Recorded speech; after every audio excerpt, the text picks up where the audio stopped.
Good morning বন্ধুরা, চলে এসেছি আবারও একটা নতুন মিনি ব্লগ নিয়ে।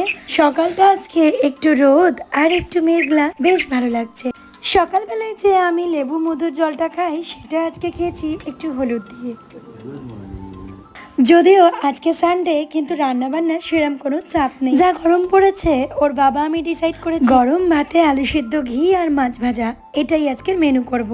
আর ওদিকে রাতের বেলা একটা ইনভিটেশন আছে। আজ একটা তোমাদেরকে প্রশ্ন আমি করতে চাই, তোমাদের যদি কারোর জানা থাকে আমায় জানিও। আমি না এই এফবিতে কিভাবে ভিডিও দিতে হয়, কখন কি সবকিছু যতই দেখি না কেন, তাও শেখা এখনো বাকি আছে।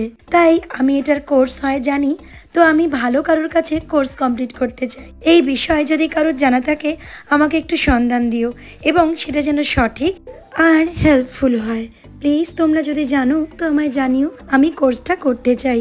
এদিকে গরম গরম মাছ ভাজা নিয়ে চলো দুই ছেলেকে নিয়ে আমি খেতে বসে যাই। আজকে কিছু দূর থেকে বন্ধুরা এসছে, ওর বাবা তাদের নিয়ে একটু বিজি আছে, তাই আমাকে বলেছে খেয়ে নিতে আগে, আর ওর বাবা বলেছে কিছুক্ষণ পরে খাবে। তো চলো দুই ছেলেকে দিয়ে নিজেও লাঞ্চটা নিয়ে নিলাম। আজকের মতন মিনি ব্লগটা এখানেই রাখলাম, আজ তবে আসি।